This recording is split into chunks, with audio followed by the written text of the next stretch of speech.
Earth Angels! Kamusta? Welcome back to Pinay Angel Tarot. This reading is a love message for no specific sign. This is for anyone, kahit ano man ang zodiac sign mo.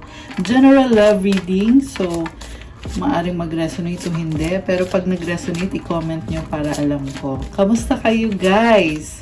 Comment present para alam kong nanonood kayo. Tingnan natin anong energies ang connected sa'yo ngayon, kung anong nararamdaman ng taong mahal mo, at kung ano pang paparating.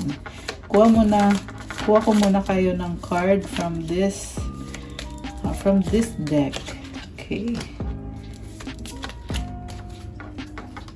So, ang lumabas na card is Stars, Heart, and the Sight. Okay, so una sa lahat, wish granted to, connected sa love life mo, pero may tatapusin at may babaguhin ka. May malaking desisyon na kailangan gawin. Actually guys, napakaganda nito. Mukhang meron kang isa-sacrifice para piliin ang pag-ibig or para piliin ang taong yan. And so nakikita ko ngayon, pinipili mong magmahal. Ayan, kita mo may pa-heart, may star pa. And itong Scythe, meron kang tatapusin. Posible yan isang cycle na hindi na nakakatulong sa'yo. Kasi mas pinili mong magmahal. Pinili mong magstay yung taong yan sa buhay mo. Okay. Very nice. Ayan, unang messages pa lang ang ganda. So, from the tarot, tingnan natin. Three of Cups, yung unang energy. Celebration. Posible maraming tao sa paligid mo ngayon. Possible din ito na nagkakaroon ng reconnection with your person and magaan lang. Page of Cups, the Hermit. Okay, meron mga nag-uusap dito at meron kang pinag-aaralan, isang bagong opportunity na very exciting para sa'yo. So, okay. Tinatry mo intindihin kasi dito yung Hermit. Tinitingnan mo yung mga detalye, bawat detalye. Queen of Wands. So, ito meron kang bagong offer sa person mo. Nag-a-adjust ka kasi gusto mo mag-workout yung connection na ito. Kaya, ang nakita ko dito, may offer ka sa kanya, bagong simula, panibagong offer. Talagang committed ka sa connection na yan o sa taong yan. Eight of Wands, communication or travel. Ang daming ganap, medyo nakakalito din sa'yo, Seven of Cups. Kasi mukhang merong pag-uusap na sobrang mong iniisip, sobrang emotional ka dito. Ayan, kaya medyo nakakalito din sa'yo. So, siguro na-overwhelm ka sa mga nangyayari. Okay. So, kuha pa tayo ng mga cards. Ano pang energies ang connected ngayon kay viewer natin? Pwede kayong mag-comment para masagot natin yung energies nyo. Hierophant. Oh, wow. Three of Wands.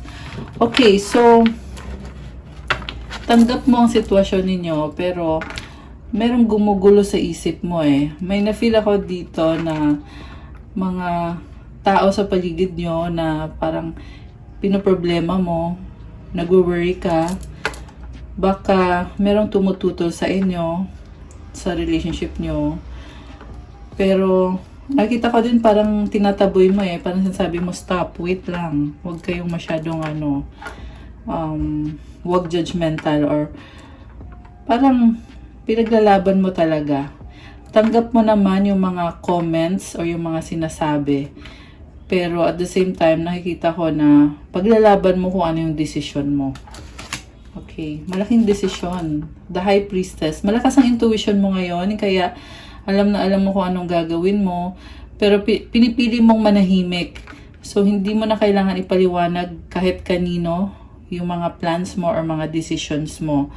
And I feel like wala kang napagsasabihan ng mga nangyayari sa'yo. Kaya medyo andun yung feeling na kailangan mong lumaban mag-isa. Ayan, mukhang feeling mo mag-isa ka kasi nga walang nag-a-advise. Alam mo yon, sa bottom of the deck, the Strength card. Ayun, sabi ko na mag-isa. Strong ka sa loob mo. Hindi madali to, pero kaya naman, kayang tiisin. Actually, nagtitiis ka. Seven of Pentacles. Parang pinag-aaralan mo kung tama nga ba yung decision mo na magstay dito kasi umuusad naman yung connection pero talagang hirap, nagsa-struggle. I feel like finances is isa din yan sa problem dito na parang feeling mo kailangan mag-ipon, kailangan magtrabaho para magkaroon ng financial freedom. Ace of Wands. Motivated ka naman. Page of Pentacles, very practical ng energy mo. Dito din ang Ten of Pentacles. So, sa totoo lang may blessings ka na eh, lalo na sa stability mo. Pero, syempre, hindi maalis yung feeling na nagsa-struggle, kaya kailangan talaga mag-effort. Merong nag-iipon ng pera, Four of Pentacles. May blessings din sa kaperahan, Three of Pentacles. Parang pinag-aaralan mo, paano ko kaya mai-invest tong aking finances. Magician, ready ka na. Six of Pentacles. Ready ka na. May nakita kong support dito. So, baka may susuportahan ka, family, or baka din yung person mo ay sinusuportahan mo. Ready ka na to support. Okay? Or, nire-ready mo pa yung sarili mo. Naghahanap ka pa ng mga impormasyon dito eh. Dito yung Page of Swords. Okay? So, parang ang daming ganap dito. Pareho sa love and sa career. Nine of Wands, napapagod ka eh. Queen of Cups. Kasi sa totoo lang, gusto mo lang naman i-enjoy yung buhay mo. Gusto mong magkaroon ng magandang love life. Pero ang daming nangyayari. Kaya nakakaramdam ka na parang na-overwhelm ka. Parang mas gusto mo wag na makipag-usap sa iba. Naguguluhan ka. Naguguluhan ka sa mga nangyayari. Pati na rin sa mga tao sa paligid. And, marami kang pangarap na wini-wish mo ngayon. Siguro, ang masabi ko lang, wag lang masyadong magmadali. Kasi number 9, parang nasa point ka na puro sarili mo yung iniisip mo. Kaya minsan naiinis ka pag naiistorbo ka. Alam mo yan, maraming distractions. Okay, so misilip tong card na to. So, tingnan natin. King of Cups, Wheel of Fortune. Wow, guys! So, malaking expansion when it comes to love. Possible na ito na yung energy ng person mo na sobrang nagmamahal sa'yo. Nagbago yung energy niya dito and nagkakaroon ng growth sa connection ninyo. Possible din naman na ikaw to na naayos mo na yung sarili mo kaya meron ng growth sa'yo. And so nakikita ko, le-level up tong connection na to. Knight of Wands. Wow. So, grabe. Talagang gusto mong i-pursue itong connection na to. Ayan, I feel like pareho kayo gusto nyo. Gusto nyo talagang maging okay kayo. Pero tahimik ka lang eh, hindi ka masyadong masalita, no? Okay. Okay, nag-flip tong card na to. Nine of Cups. Okay, kontento, masaya. Although meron ka pang isang wini-wish na hindi pa dumadating. Okay. Anong feelings ng person mo sa'yo ngayon? Okay, anong feelings ng person mo? Judgment. Malaking pagbabago or malaking desisyon na pinag-aaralan niya.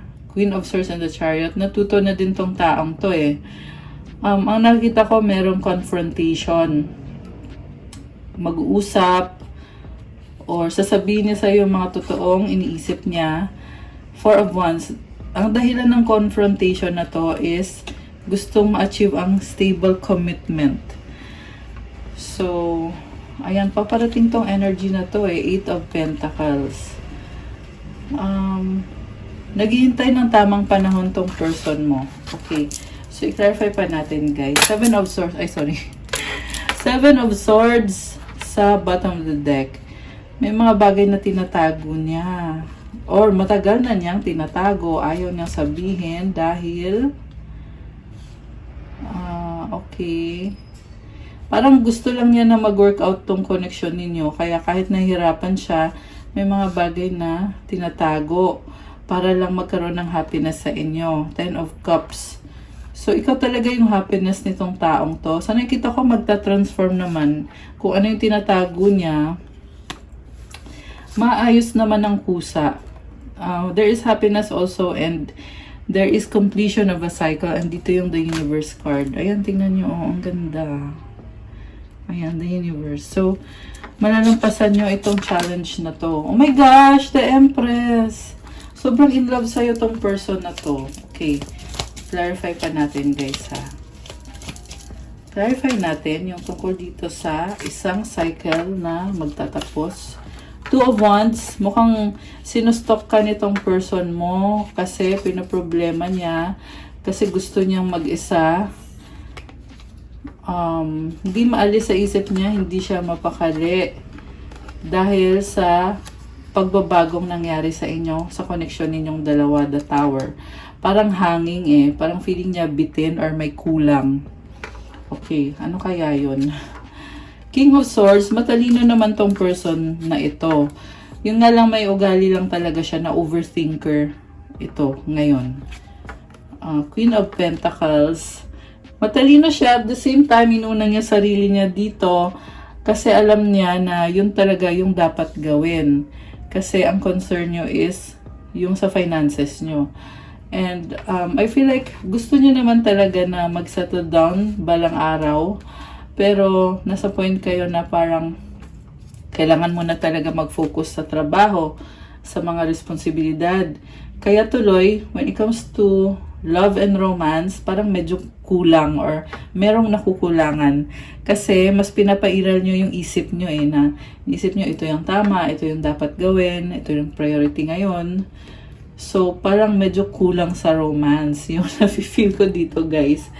Pero tingnan pa natin, ha. King of Pentacles. Ayan, sabi ko na pera pa rin yung iniisip kasi gusto nyo ng komportableng buhay. Gusto nyo nasa inyo na lahat. So, may na-feel ako din dito na parang kampante na total, andyan ka. Total, andyan ka. Andito ako. Ayan, magtrabaho muna tayo. Parang ganun yung nafe-feel ko na masyadong kampante. Kaya, yung romance tuloy, parang nababawasan. Okay, pero tingnan pa natin, malay mo meron naman. Pero sabi ko nga kanina, lumabas naman dito na ikaw yung happiness niya kasi andito yung 10 of Cups. Parang sinasabi niya dito, uy, ito na nahanap ko na si the one. Ganon. So, at ease kayo na nahanap niyo isa't isa. Okay. So, tingnan natin guys. 8 of Cups, ayun, tumalikod. Okay, nahihirapan. So, may problems talaga, no? Pero, nagsusurvive naman. Survive! Parang yan lang yung sabi dito na kahit na paminsan-minsan, merong time na mas gusto nyo talagang mag-isa, focus sa sarili. Mas pinipili nyo yung sarili kaysa sa love. Kasi, dami mo kailangan ayusin sa sarili mo. Pero nakakayanan naman, nalalampasan naman yung mga personal problems. Very independent, 9 of Pentacles. So, nagbubunga na din yung mga pinaghirapan mo at kayang-kaya mo sarili mo. Ace of Pentacles, upgrade. Ayan, so, merong pag-level up. Posible yan, bagong gadget, bagong alahas ba yan, bahay, or kung ano man na parang lumilevel up para gumaan yung buhay. Okay. 4 of Cups, 10 of Swords. So, ayun, medyo malungkot. Posibleng pagod, puyat. Ayan. Okay. So, sa bottom of the deck, 10 of Wands. Ayan, ang daming responsibilidad or burden. Parang feeling mo ngayon, vulnerable ka. Alam mo yung pag merong problems, nagiging intense. Parang ganun yung pakiramdam na pag merong problem, parang pakiramdam nyo ang laki-laki ng problema. So, minsan kasi guys, sa isip lang yun na feeling mo, ganun. Pero in reality, hindi naman talaga The Fool, may bagong simula. 3 of Swords, problema na iniisip. The Hanged Woman. So, ang nakita ko dito, someone will take a risk. Pero, andun yung parang nagdadalang isip na, tama ba itong gagawin ko? Parang pabalik-balik Justice, matapang. Page of Wands, pabago-bago yung energy. So, sa bagong simula na ito, merong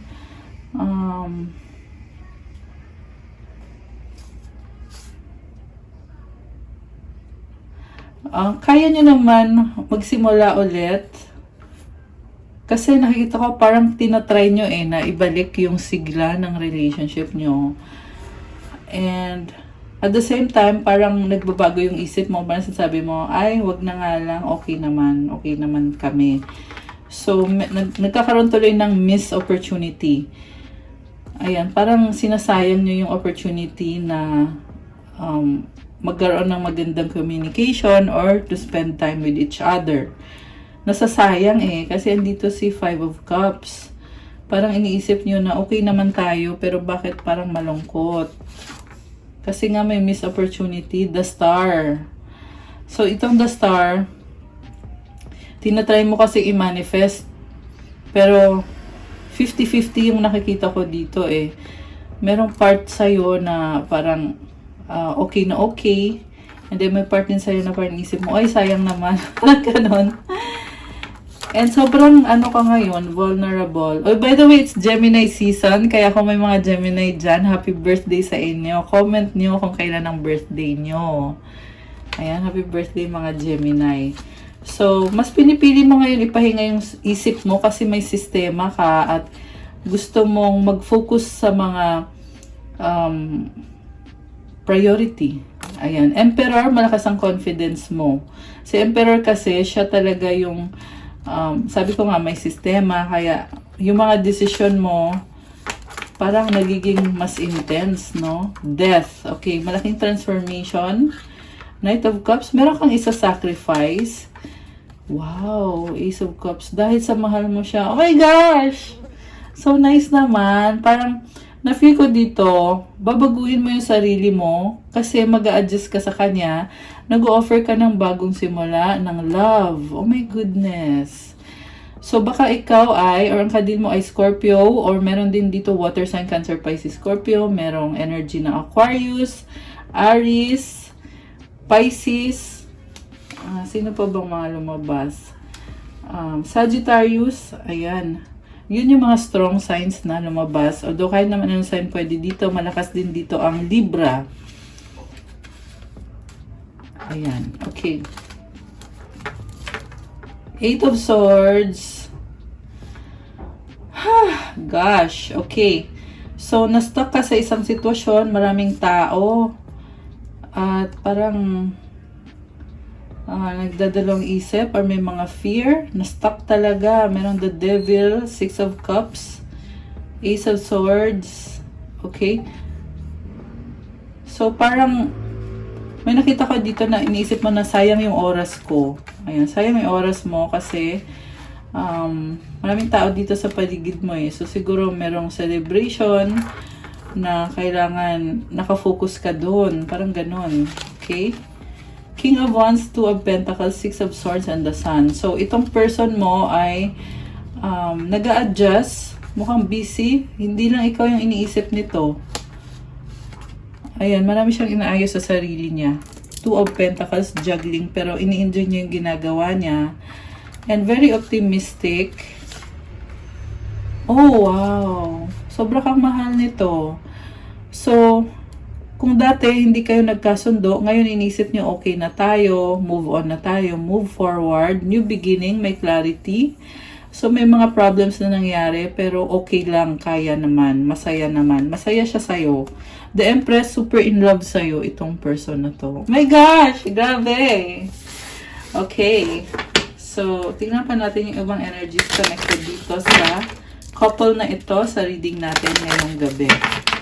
Okay, ano pa ba? Tingnan natin yung feelings ng person mo para sa'yo. Ano pa ba ang feelings ng person ni viewer natin? Queen of Talismans, King of Elixirs, the Lovers, the Universe, the Moon, the Judgment card. Malaking pagbabago. Oh my gosh! Malaking desisyon para sa iba. The Chariot. Talagang ilalaban mo. Oh my gosh. Queen of Candles, the Hanged One. So, offer. Merong offer. Kaso nga lang, andun pa rin yung pabago-bago ng isip. And then, dito naman, so nakafocus nga siya sa sarili or sa trabaho. Sobra kang mahal, nagkikare sa'yo. Parang, gusto naman niya i-enjoy kung anong meron siya. Oh my gosh, the lover, so much love. Alam mo, nagdesisyon itong taon ito na piliin ang love, the universe and the moon, pero hindi maalis sa kanya yung medyo nalilito, medyo nalulungkot. And I feel like overall yan, nalungkot niya sa sitwasyon na parang feeling niya gusto naman niya sana na maging stable yung connection na to. Kaya lang, yun nga, meron siyang mga priority na kailangan ayusin. So, ayan, kaya medyo may konting lungkot na lumabas. Ayan. Tsaka parang nalilito din. Medyo meron ganun. Pero, minamanifest niya to na magkaroon ng movement, magkaroon ng pagbabago sa connection na to na nagkaroon na din ng healing dito kasi andito yung lovers. Ayan, I love it. So, merong healing. Parang continuous process eh. So, hindi mo talaga masasabi na perfect tong connection na to. Hindi siya perfect eh. High Priestess. Lumabas dito. Tahimik lang tong person na to. Ayan, mas pinipili niya maging tahimik. Very mysterious. Okay. So, clarify pa tayo. One more. Very mysterious. Oh my gosh, the Empress. Sobra kang mahal. Nag-a-adjust siya sa'yo kasi talagang gusto niyang mag-workout yung connection ninyo or yung relationship niyo. Si Empress kasi, parang gusto na niya na ikaw na, you are the one na. And then the Hanged One, nagkakaroon siya ng realization habang tinatry niya i-manifest yung stability sa connection ninyo. Along the way, meron siya mga bagay na natututunan. Pwede itong realizations or mga lessons learned. Ayan. Oh my gosh. Tsaka may sacrifice talaga na parang pagdating ng panahon, parang ganun yung vibe na pagdating ng panahon, magiging okay din ang mga bagay-bagay. Okay. Oh my gosh. Queen of Elixirs. So, ayan. Oh my gosh. Sobrang meron naman pala eh. Kanina sabi ko logical masyado. So, ngayon lumabas naman dito. Not really romantic way, pero maturity yung nakita ko eh na naiintindihan nyo yung sitwasyon nyo. Merong pagmamahal sa isa't isa. Magnum opus. Everything will be well. This is a very positive card. Kaya, definitely, meron ako na-feel dito na long-term na improvements or success. Or kung ano man tong inaayos nyo or minamanifest nyo, it's a yes naman. Ayan. I love it. Oh my gosh! Okay, ano mga gustong sabihin ng person mo sa'yo? Or mga energies na connected sa inyong dalawa sa connection na ito? Anong gustong sabihin ni person mo? I need more time. Okay. So, sabi ko nga, 'di ba, mysterious, gusto mo pag-isa. Being near you is intoxicating. Sobra yung attraction sa inyo. Oh my gosh! In love sa'yo to. 'Di ba? Sinabi ko naman. Okay. Tumalon yung card. I appreciate you. Oh my gosh, guys. Nakakatawa naman. Meron naman pala. I don't believe you. Bakit kaya may ganon? May mga doubts. You make me happy. May mga doubts eh. Kaya lumabas tong don't believe. Pero you make me happy. Oh my gosh. Kilig. Okay. Ano pang energies ang connected dito? We have to unite. Wow, guys. So, parang calling the universe. 24 on the clock. Ayan, may angel numbers kayo. I cry at night. Oh my gosh. Parang napaka-pure ng intention ng taong to. Grabe. Sobra kang mahal. Wala akong masabi. You are irreplaceable. Ayan. Anong advice sa mga viewers natin? Anong advice Anong advice? Doubt.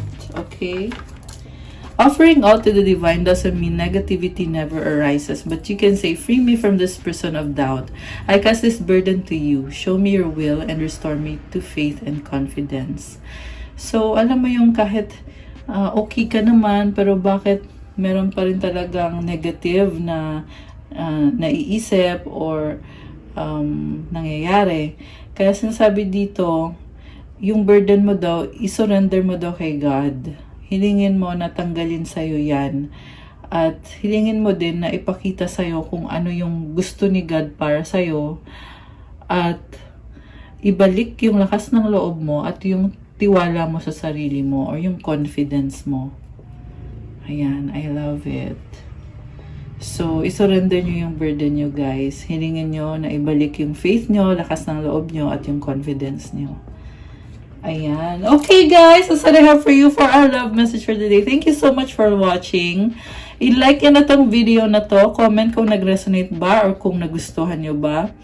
Thank you sa mga nag-subscribe. Thank you so much. At kung bago naman kayo, please subscribe. Kasi kailangan ko po yan para tuloy-tuloy lang ang paggawa natin ng more love readings para sa inyo, guys. Check out the channel. Kung gusto nyo yung vibe, kung gusto nyo yung mga ginagawa ko dito, ayan, subscribe na kayo and hit the notification bell. Kung kailangan nyo ng gabay, kung nag-resonate kayo at kailangan nyo ng more information, you can book a private reading with me. Message po kayo sa Facebook page ko, Pinay Angel Tarot, or sa Viber or sa WhatsApp para mas mabilis. Nasa description box po yung contact details ko. Tingnan nyo na lang po dyan. At mag-message na lang kayo. And for those na who want to start their crystals journey, meron pong mga crystals kagaya yung nakikita nyo rito. These crystals are available sa aking Instagram. Ang benefits nito ay marami at iba-iba. Meron pang attract ng love, attract money, for career, motivation, focus, manifestation, determination, negotiation, wealth, prosperity, abundance, at protection. Marami pa pong iba. So, tingnan nyo po dun sa Instagram ko at i-message nyo na lang ako, guys. Lahat pong ng crystals ay meron yan special prayers and rituals na para sa'yo and specific intentions mo. Kaya, sobrang ganda po ng energy as you can see. Ayan. So, mag-message na lang kayo, guys. Thank you so much, Earth Angels. Have a good night. God bless po sa lahat. Stay safe. I'll see you again soon. God bless. Love you guys. Bye! Thank you. I-like nyo na yan.